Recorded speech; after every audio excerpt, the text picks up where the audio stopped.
Welcome to Resell Radio, another episode. My name is Nick. I am a co-founder of Hustle, where we aim to bring together a community of resellers. We want to share their story and we want to help you guys out by hopefully picking up a few tips and tricks along the way to run your store better. Today I am speaking to Solus Supply. His name is Ollie. He is a uni student. He's currently doing this on the side, but is hoping to make it full time as soon as his degree is over. He is a reseller as well as developing his own brand. He has such an interesting story, and I guarantee there is going to be things for you to pick up here. So let's get right into it.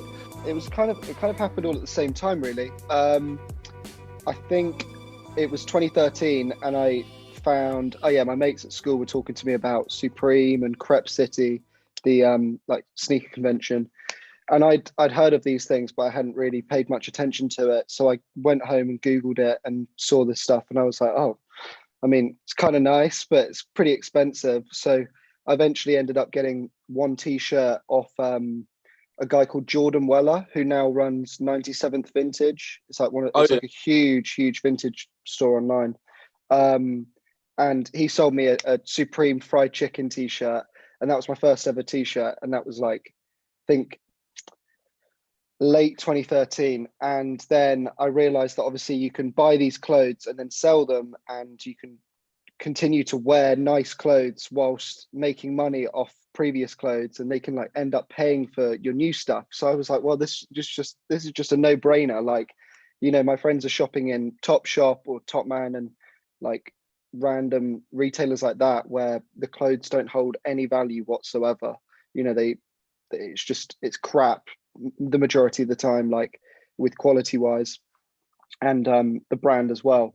So, you know, you can buy a 20-30 pound T-shirt from there and it's worth nothing after that, but you could spend an extra 10-20 pounds and buy a Bape tee, and you can wear it for 6 months and sell it for more or less the same price, which was just like amazing. So I just started doing that throughout school. I bought a Supreme bot. I used to go to the Supreme store quite a bit and resell mainly Supreme and Bape and all the hype sort of brands. But I've started to do that less and less. I think Supreme's fallen off quite a bit recently, especially with just the amount of like hype kids that are jumping on it, unfortunately. And also the fact that it's been bought out by this huge company. Have you heard about that? Yeah, that was not too long ago, was it? Only like a month or so. Yeah, like a couple billion or something. I don't know. It just doesn't really, for me, that doesn't really. Obviously Supreme at this point is a massive money making exercise anyway. Like it's not just a street skate company that doesn't care about the rules. Like they obviously do. That's just their brand is just that. But you know, now it's kind of obvious because they've just been bought out by some huge company that owns North Face and Vans and all the companies that Supreme's been collaborating with. So hopefully they don't muck that up. You know, in the future, because obviously that is their brand, is like an exclusive skate streetwear brand, and if they start to create stores all over the world or make buying it easier, then I think they're definitely gonna lose the special thing about them. So what is it? Do you think that Supreme's becoming a bit saturated? Is that what you mean compared to what it was before? Yeah, I don't know if it's just because I've been following Supreme for like 7 or 8 years now. So I don't know if I'm kind of becoming one of those like grumpy old guys who like it from. I remember when I first joined in like 2013, 2014, people on Supreme Talk and all the various Facebook pages were saying, oh, you know, Supreme's fallen off. Supreme's not the same as it was in the early 2000s when they got into it. So I don't know, maybe if I'm like turning into that now, but I feel like it's kind of been jumped on by a lot of people, and it's just kind of lost its, like, I don't know, it's just buying it online is almost impossible now unless you're really lucky that day, and then if you want something you're going to have to pay over the odds for it. So now I just don't bother with it. I just and I think the designs used to be they used to kind of take the piss with their designs and kind of be like tongue-in-cheek, pretty smart with it. And it would be taking the piss because it's not much design thought going into some of their pieces. Like I remember there was a long sleeve tee with a pony or a like a dark horse on it, and someone found it on Google. Like it was literally like the first photo that came up on Google when you typed in like dark horse. So that was pretty funny, like that they did that. But that was kind of like a sign of what was to come. And now they're reusing their old designs, which although I like, it doesn't show that they're really putting much thought into it anymore. And just a lot of their collaborations are just like they're the highlights, some of them, but I just feel like a lot of it is just using the Supreme name now. Like they're not justifying it anymore. They're just kind of resting on their laurels and just being like, yeah, well, you know, we're Supreme, and that is their brand. You know, they say, you know, what's it? I don't fuck you, I don't give a fuck, or something like that. That's one of their t-shirts that said something like that. And you know, that is exactly what Supreme does. But I think they need to kind of start changing that up a bit, because like, well, for me, I'm not really interested in that sort of stuff anymore. Okay, fair enough. So where did that take you then? I did kind of cut you off. So after reselling just mainly Supreme, because that was like a definite money earner back in the day, that like helped me survive through sixth form. Like I had a part-time job, but the part-time job would just help fund buying Supreme, and then Supreme would help fund just normal life stuff. I then went traveling, and I went to Japan, was my last stop on a little gap year thing. And I spent a lot of money in Japan just because it's really expensive. And I was pissed one night just walking down some alleyway in Tokyo, in Shibuya.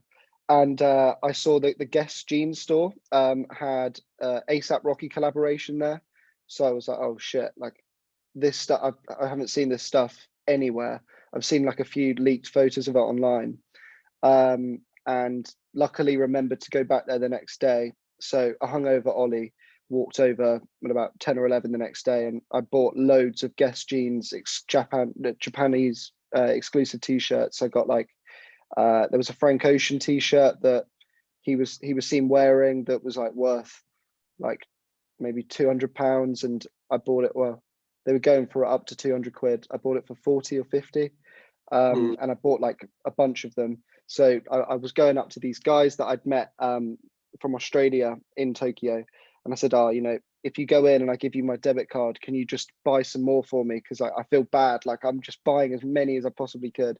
So luckily, Japan was the last stop on my trip, and I had to buy a new bag to come back because I had so many like Bape things. I had some Supreme stuff. I had the Guess ASAP Rocky stuff. I had never planned to buy all of this stuff. It was just like, luckily, me there in that moment, just like, shit, I can make some money here. So yeah, came back with like 30 odd pieces and sold them all like immediately. And that was really good. But then the Solus Supply Instagram kind of just, I left it on the back burner because I went to uni and I had various things to worry about. And I kind of just used it as like an archive for my own pickups, and maybe sometimes I'd sell stuff. Maybe sometimes I just want to just say hi to people and just show them what I've bought recently. And then lockdown hit this year, and I have always just loved buying and selling clothes, and just buying clothes for myself as well. So I just started posting every day on the Solar Supply Instagram. I'm not quite sure actually what made me do that. Maybe that will come to me, but it was just out of almost sheer boredom and also just passion as well. Started getting it going again. And then my friend, who I met a few years back, said to me, oh, I'm really good at setting up websites and Shopify sites. So I really think there's a definite opportunity for you to set one up. And so him and I worked together, got this website going. And that was, I think, mid-May I started that. And since then, I mean, it's looking like it will potentially be a full-time sort of thing after uni, which is really great. I never expected to see this happen. And it's grown into more of just a reselling archive Instagram page into clothing brand in itself, and obviously the website too, and it's doing really well now. Nice. So how is it balancing all of this alongside your uni work?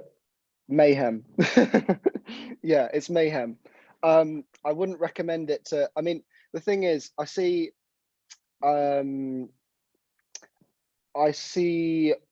your page there's quite a few, encouraging people to get into reselling and stuff, but I think it's a great side hustle. But well, actually, maybe I'm taking it a bit more seriously than some people with like a website and like actual overhead costs, because I have to actually earn like not a decent amount of money, but I have to sell a certain amount of stuff to be able to justify the social media adverts and the website running costs and buying more Solus branded t-shirts and things.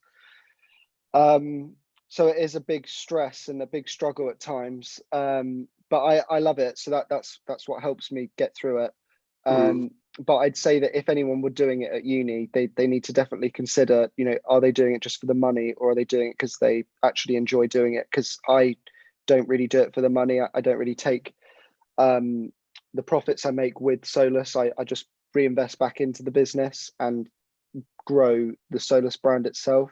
So I bought these, I released these t-shirts the other day, the Psycho t-shirts, and that was mainly just from, I sell other brands and my own Solus brand, and then I just reinvest and hopefully grow the Solus side a bit more.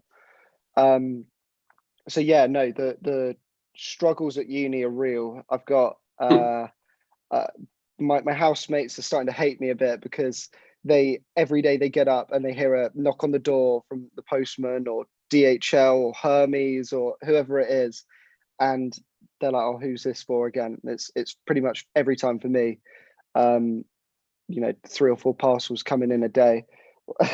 And then underneath my bed and in my bedroom it's just literally boxes and boxes of clothes. Like it's pretty I mean, if you don't love doing it, then I don't think you're going to enjoy like living like that. Like I think that's, after a while you're going to just start to grow a bit bitter towards like selling the clothes. But if you enjoy it and you really like what you're doing, then it doesn't really bother me. It's only going to be another thing for another year. This is my final year of uni now, so got this long slog to get over with, and then hopefully get some storage space of my own. Nice. Yeah, that's where we do recommend a lot of people get into this, because we think a lot of people do enjoy clothing and their clothes compared to if they're working in Sainsbury's or whatever. Oh, yeah, for sure. You're at uni, nice little side hustle. But you're completely right. If you don't like what's going on, it's going to take a toll on you, and it is going to be hard to wake up every morning and do a bit of work completely off your own back. No one's forcing you to do it. Yeah. Which is why I think it's a big thing that you do the clothes that you love. It's like what you were saying before, that when you're looking at Supreme, then you love the brand back then. You got to wear the Supreme that you had in at the moment. Yeah. Because you sold the Supreme just then, and so that's paid for this one. And then this is going to go, but by the time that this one's gone, you've got in a new one, so you're already wearing new Supreme, and it's just a constant flow of wearing those love, and that's almost like motivation in itself. Yeah, for sure. And also a big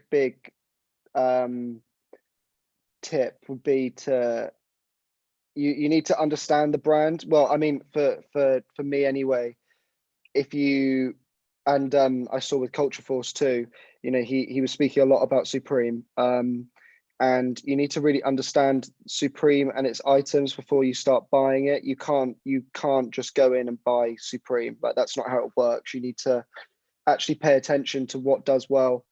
Luckily, I just looked at what I would like to buy. Back in the day, I'd just be like, oh well, I quite like that, and I'd buy that, and that would be really good. I'd probably sell the majority of the things for a profit. But now you can use Supreme Community. It's a website that's dedicated to Supreme, and they have these various charts where you can rate what's dropping that day or that week, and say, oh, like you can up or down thumb it. And I used to then pay attention to that and see that the most hyped items were the Supreme Zippo, for example. So I definitely go for that because it had the highest upvotes. And that was a really good way of kind of gauging what other people wanted. Or I used to just trawl through Facebook comments and go through seeing like want to buy want to buy, whatever t-shirt it was. And I think, oh, right, okay, there's definitely a hype for that. So I'd go and get that. But now, obviously, too difficult to even buy Supreme without either some sort of like expensive dedicated bot to it, or you're just hella lucky going manual. But yeah, no, you need to love the clothes you're selling, and also, yeah, definitely just understand what you're selling. You can't just go in and buy £500 worth of clothes and think you're going to turn it into £1,000. Like, it's not how it works. So I've seen that on your page that you are now dealing with some Patagonia. Yeah. And what was your method Oh, of yeah. search? Where is it? Is that a brand that you've always paid attention to, and so you just sort of know when you look at something, I can sell that for 70? Or did you actually decide, all right, I like the look of this, let me learn their prices? And if you did, how did you find that out? Yeah, okay, yeah. So that's a really good one. That is literally a perfect example of what I was talking about. So I recently read Let My People Go Surfing, I think it's called. It's a book by Yvonne Choynard, who is the founder of Patagonia. And I really like that. That's what kind of got me into like business in the first place, was just reading business books. So I read like Alan Sugar's book when I was like 12 or 13, and then Steve Jobs's book, and loads of different biographies from entrepreneurs, because I just found it really inspirational. And having read the Patagonia founders book, I realized that a lot of my ideals of what I want Solus to be, and what I want to just achieve really with any kind of profession I have, with the impact on the earth, and just putting out quality content, stuff that you actually believe in, you'd wear yourself, and stuff that lasts a long time too. I see a lot of brands jumping on like a hype train, or releasing something that's not necessarily going to wear well, and it kind of, after a few washes, it falls apart, or there's holes come to it and stuff. I saw that Patagonia doesn't do that sort of stuff. They invest heavily in their quality. They really encourage people to wear their stuff for as long as possible, and it doesn't harm the planet as well. They do it all pretty responsibly, or as responsibly as possible. And so, having read that book, I just thought, well, I connect with that brand, and I started buying a lot of Patagonia for myself. And I thought, well, I'm sure other people will start wanting to buy Patagonia fleeces, so started sourcing those in and getting them in as well. But yeah, I mean, the idea is that Solus will be I want it to be like a Patagonia mixed in with a Stussy sort of thing. It'll be like a streetwear with the quality and the ethics involved too. So have you heard of Noah? It's a clothing brand in New York, similar to Supreme in a way, but they have a really nice way of dealing with their clothes. It's all cool, pretty cool designs, and it also is ethically sourced, and they pay their workers right, and it's all made on recycled cotton or organic cotton garments. So I think that's definitely the way I want Solus to go, in the way that I saw Patagonia went from reading their book. Yeah, but it's a great brand, really is. And I don't really want to sell stuff that I don't really believe in. So selling Supreme, although I do sell a bit of Supreme on the website, it's mainly the old stuff. And if I do get new stuff in, it will be stuff that I personally like myself, but I'm not really focusing on Supreme or Bape that much anymore. So that's how you knew you wanted to sell Patagonia, and how you and Patagonia sort of line up. But in terms of prices, how did you know what to buy your stock for? Because you knew that you could sell it for whatever it was. It's a good question. Mainly, I when I'm sourcing the items, I just look around on Depop or eBay. Depop's a great way to kind of gauge prices. So like, even though I don't use Depop myself for selling, I do have a few items on there, but not much. I don't really sell things on there. I'll quite often search on there and just see what kind of the market rate is, because there are so many sellers on Depop that you can just look and see, oh, someone's selling that fleece for £95. I guess that's sort of what I can sell it for. With the website, I'm able to kind of not charge a premium, but the website's slowly getting like a following. It's getting a good reputation, and also I think of myself as quite a trustworthy person. So my photos are pretty spot on with detailing any, the condition of things. I'll send things out as quickly as possible, and I'm always pretty much always on my phone, able to talk to a customer if they message me.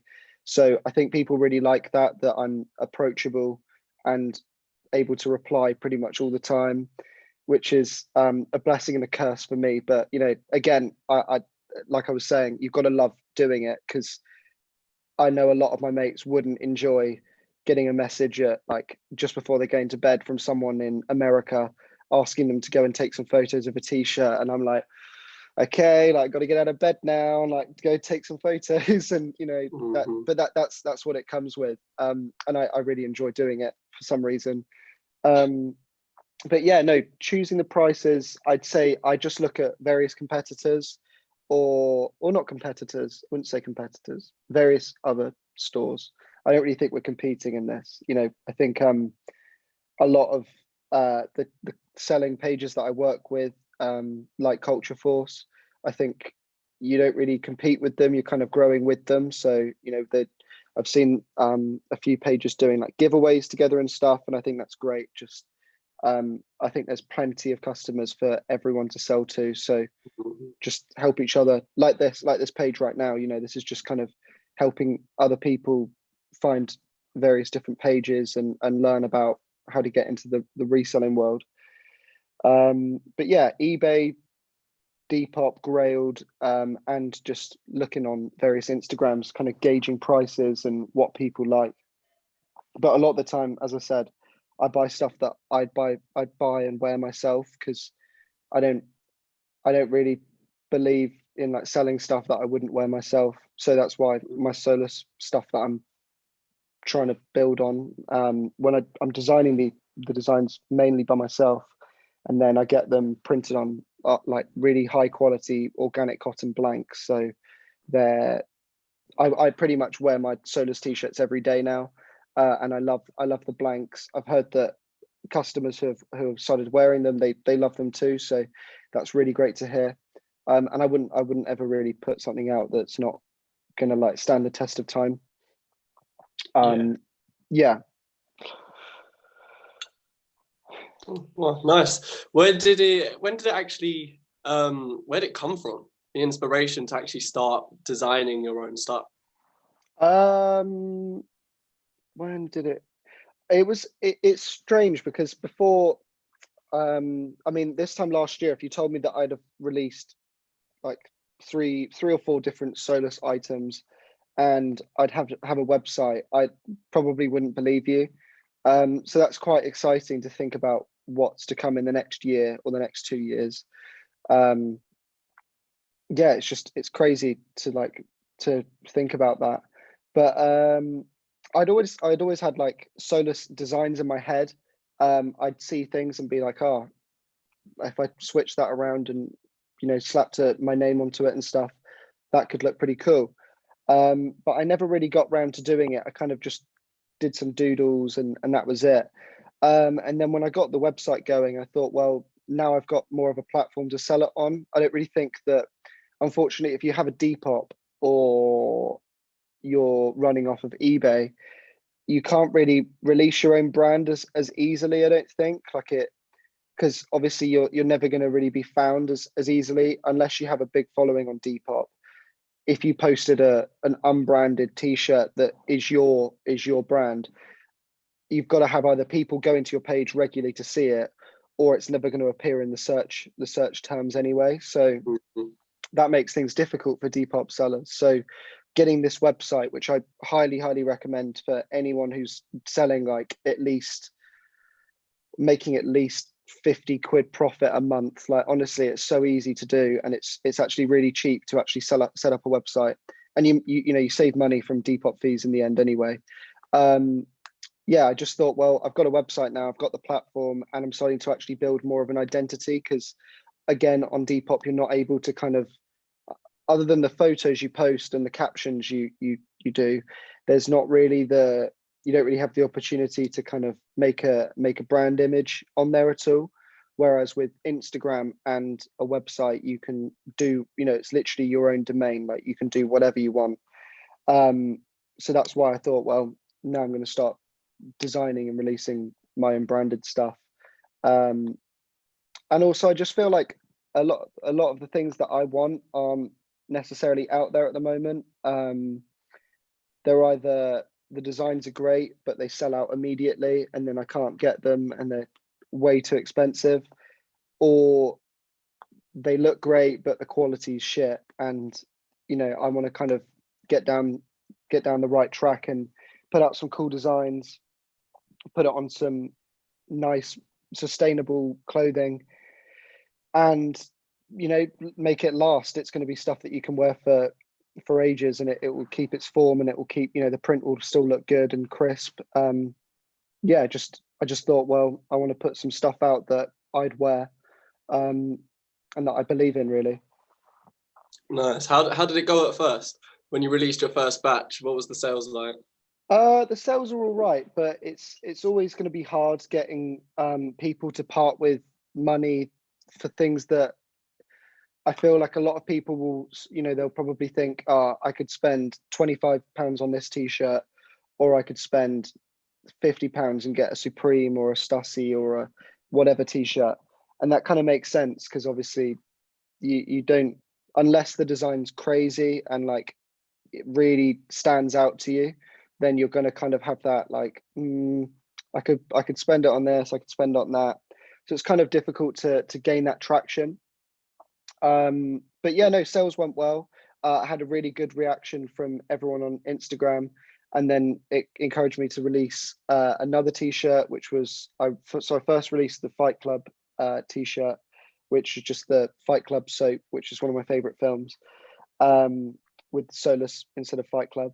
Then there was the Royce tee, which was inspired by the Rolls-Royce logo, and then recently there was the American Psycho t-shirt, which is again inspired by another favorite film of mine. It seems like I'm taking a lot of inspiration from films with a lot of my designs that I've got sitting in the bank. But yeah, no, the sales have gone well, and the Psycho t-shirt has been the best selling one so far. And it's, hopefully, just as I was saying, like building this momentum now. So I've got another couple designs that I've kind of teased to the guys who follow me, and it's had a really good reaction. So I'm really looking forward to releasing those. I've just got to get the print right, because I'm happy with it so far, but I need to amend it again. So it's annoying, but I have to go back to the workshop and start photoshopping some other bits and bobs onto it before I put it out. Because again, I don't want to release something and then be like, I could have released it, and a couple months later or a couple weeks later, and it was a way better design. I'd rather just wait it out, and unfortunately make people wait. But I've got a few people in my DMs every now and then saying, oh, when's this t-shirt releasing, when's that t-shirt releasing, which is really great to see. Like I love that people are actually kind of now thinking like, oh, where's that t-shirt that that Solus Supply teased a few weeks ago, like it's supposed to have come out by now. It's really cool that people are actually taking notice now a bit. So when do you draw the line? Because I've spoken to a couple of people who are starting to bring out their own designs, and it seems that a lot of people get caught in this limbo of, oh, I can make it better here, I can change this, I could alter this a tiny bit, instead of just releasing it. And because you get to a point where you're making tiny little changes where it is subjective, and Yeah. yes, you might think it's better, but someone else might think it was better before. So how do you actually just get yourself to the point where you just go for it? Yeah, that's a good question. That is hard. I mean, it's obviously the thing you've got to bear in mind is that like a lot of the stuff that you're paying attention to, people won't even notice. Like I obsessed over the size of the business card on the Solus Psycho T. I was like measuring out on, because you have to, when you're going to print things, you have to tell them what dimensions you want the print to be. And I was just sat there with a ruler and a pencil, like, oh my God, like, should I do it 13 centimeters or 11? Like, just, it's like the most important thing, because obviously, like, you don't want to put something out with like the equivalent of your name on it. Like, I run Solus Supply and that's it. So like, I don't really want to put something out that like, that's not great to me. So I was like, oh my God, I need to get the right dimensions, everything. You need to obsess over every detail. But the thing is, you've got to realize that obviously to an extent, people will, if the design's shit, of course, people are going to think the design shit. But the minuscule details, you need to remember that people won't notice that because people haven't seen what it was like before. So to you, everything about that design. But for the random person on the street or the person who's just scrolled past your Instagram and sees that t-shirt or that design, they're not really going to think, oh, that could have been moved about, blah, blah, blah, blah. That's not really how people think. They'd just be like, oh, that's a cool design, or oh, that's a shame it's got the print there or that logo there or it's that big. So you do need to obsess over the details to an extent, but you just need to remember that I mean, I just put it out. I look at it and I think, would I wear that? And I think, if I think yeah, and I can't really see any way of improving it, then put it out. I like to keep things as simple as possible, so that's also really helpful. To just, if you keep it as simple as possible, then there's not going to be much more you can improve, because you're kind of condensing it down to its key features. So hence why the last 3 designs have all been quite minimal designs. They're quite, there's not much more you can really alter to them except maybe put a back print on them, but I feel that sometimes detracts from the front print design. So I was going to put a back print on the Psycho T, but I just left it as it is, because have you seen American Psycho? No, I've not. You need to. It's a great film. Yeah, that's pretty much the guy. The character in that is obsessed with perfection, and his flat is completely minimalist, and there's just very very little furniture and decoration really in his house. So I kind of thought about that, and I thought, would that main character want a back print on his t-shirt? And I thought, no, he probably wouldn't. He'd just want the business card, because that's where it's from. So yeah, I just kept it at that. But I can see it is very very easy to get caught down this spiral of just obsessing over the little details, and that's not a bad thing. I think hopefully that will come across in the product itself to the customers, and all the tiny little changes and improvements will hopefully result in a better product anyway. So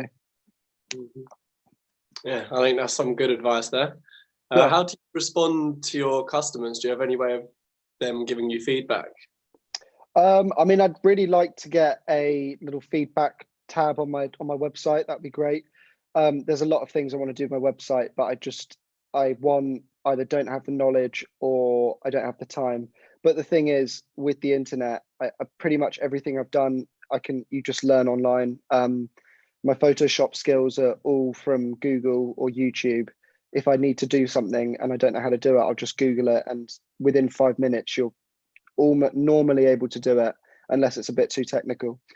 But mainly, I've got a web chat, a little web chat feature on my website. So when people tap on that and they fill in their details, it connects up to their messages app on their iPhone, and it also sends me a message straight to my iPhone, so I get a little ding and I can speak to someone live over the website, which is really cool. And also I'm always on my Instagram and always on the, I get messages on my personal Instagram, I get messages on my normal Solus Instagram. So yeah, it's easy. I'm more than happy to talk to people. I've got a few customers who I speak to probably like almost every day now, just random chat about releases and the weather. Like, you know, we talk about everything. So I really like having like a little community there, really. Nice. Yeah, I think that connection that you can have with your customers is something that you need to have if you're a small business, Oh yeah, because for sure. you can't speak to the people that run Supreme, Stussy, Nike, Adidas, Yeah. but you speak to the guy who runs Solus Supply. You Yeah, know what I yeah. mean? You got to take advantage of that as someone who's running a small business. Yeah.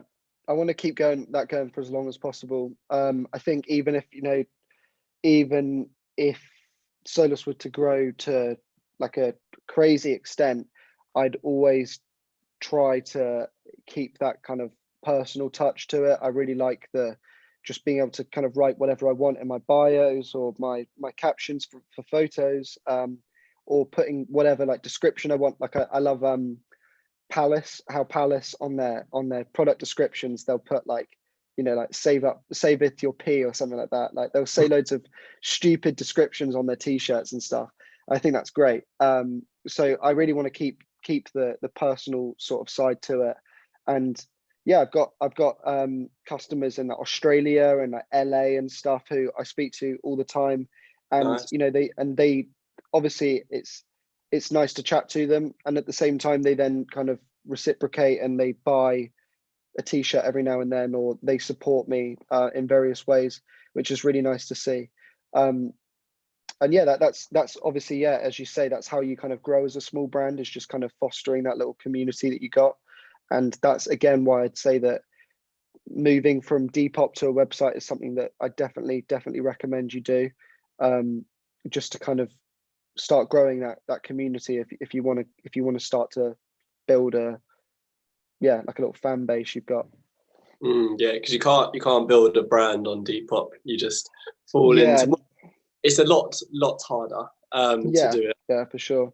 A brand on Yeah, you need to kind of have a mix of the Instagram and the Depop, but again, I don't really know how easy it is to get people to go from your Depop to your Instagram, or Instagram to Depop.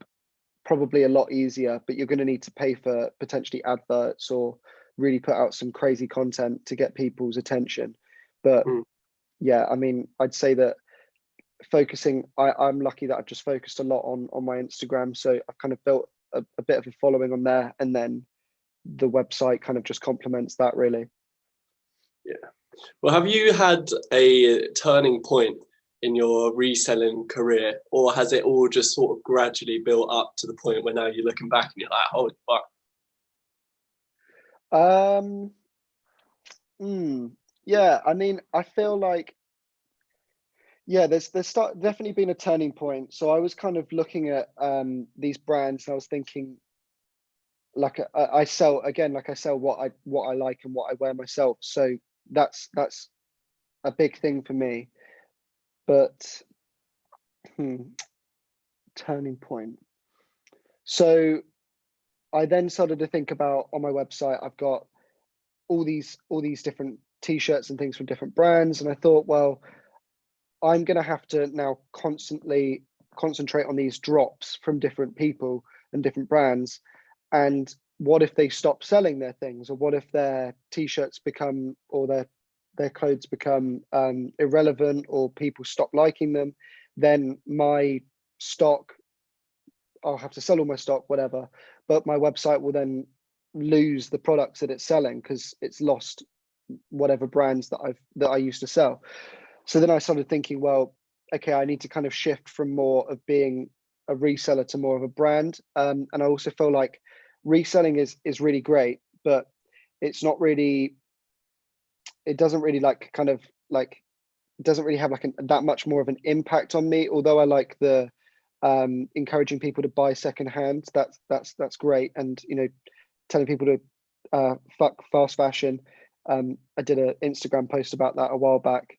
Don't like that sort of stuff. I just wanted to kind of move away from the reselling as much, because I felt like I'd be making more of an impact if I released my own designed clothes, which are on, sustainable cotton blank t-shirts. I feel like I'm having more of an impact that way than simply just buying a t-shirt and reselling it. I want to be able to put my own input, like creative input into it, and also at the same time benefit consumers with, a long-lasting, high-quality product, and at the same time it's not fucking up the planet. So I just thought it's kind of a no-brainer, really. I enjoy reselling other brands on the side, but I'm definitely going to try get Solus to be more of a thing on the website, and that's going to hopefully eventually take over a majority of the business itself. So I'll slowly move away from reselling. Not to say that reselling is a bad thing. I just think it was definitely, as you said, it's like a stepping stone on the journey, and it allowed me to generate the money that I've now got to then be able to dedicate that to more of my own thing. It sounds like that book has really influenced you. What has? That book from Yeah, for sure. Yeah. I mean, the Patagonia book was crazy. It's definitely a really good read. And also Shoe Dog by Phil Knight. That's a great book. That's all about the founder of Nike. So that's like a crazy read. He went to Japan back in the probably like 60s or 70s, and he saw Onitsuka Tiger. It's a Japanese shoe brand. You would have seen it. And he started doing a deal with them and bringing their trainers over to America, and then it just snowballed from there, and then he came up with Nike. So just like an incredible story. And the same with Patagonia, just he goes through his philosophy on quality, on sustainability, on every aspect of Patagonia, and it's really interesting to then see that and then think about how you can apply those sorts of things to your own business, and also just your own way of life, really, because it's just as much of a business book as it is just a lifestyle book. Just how to approach just consuming anything, really, but mainly fashion and avoiding fast fashion, because fuck that stuff. That was a really great little sit down that I had with Ollie from Solus Supply there. If you want to find anything else out about him, all of his links are going to be in the description, so make sure that you check those out. I really enjoyed this conversation. It was really interesting to hear about him making his own brand, about the creative process that he goes to, where he gets his inspiration from, how he's able to actually like finalize in on his design to then put out to people, and how he gets that feedback.